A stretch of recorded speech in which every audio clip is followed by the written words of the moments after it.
talking. He asked me if I would make just a few remarks as how a fire department got started in Flintville. Well, it goes back a few years. Back in the 50s.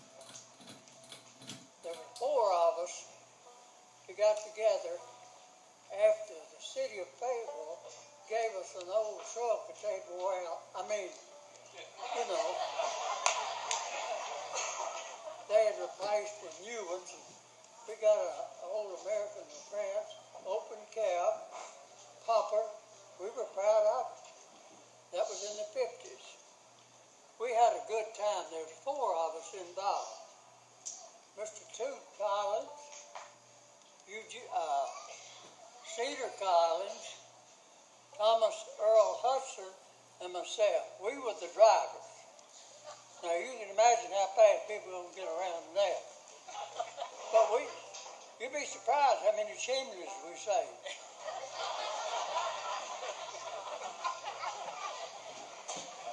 We didn't leave anything unwet.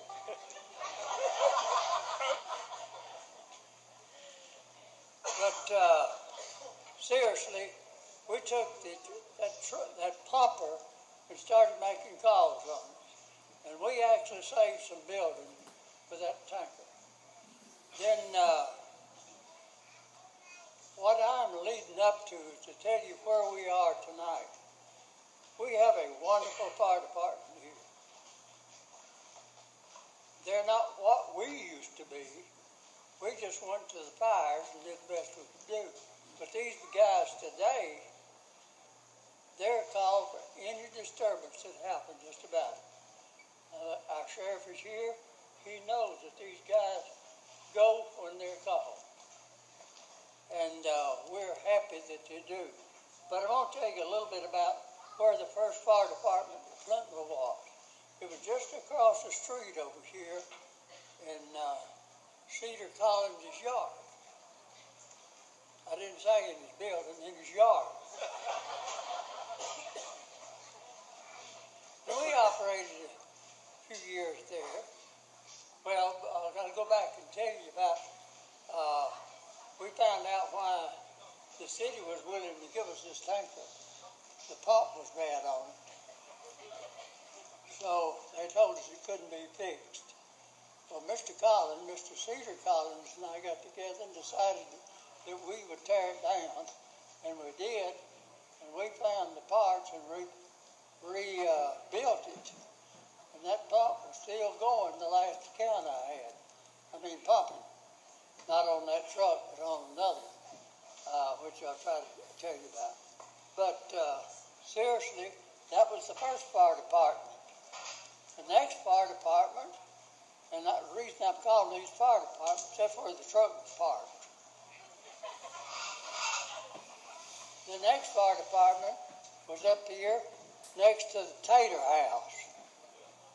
We covered a little shed there so we could keep the truck in there.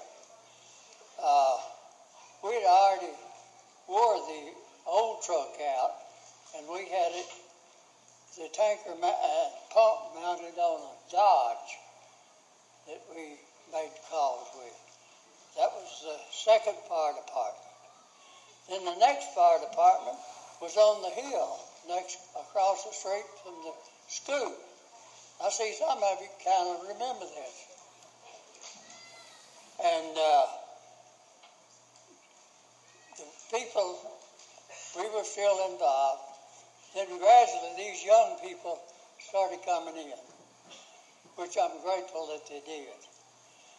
And we wanted to move it away from the school because it was creating too much disturbance every time they went out with the blinker on or the siren if it worked. And decided we needed to move it downtown. So we got to looking around. Miss Schrader had given the ladies of the community a spot of ground here with a building on it, and they were using it as their clubhouse. So they were willing to donate the spot, let that building be torn down in order to build what we have today.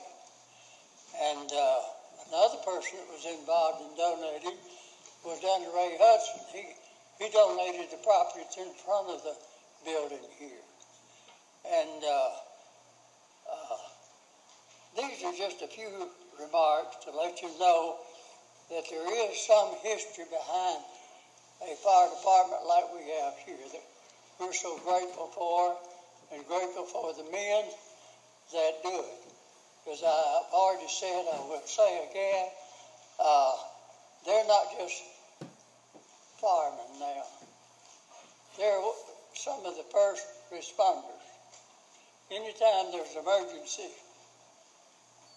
they get a call. And they're all volunteer.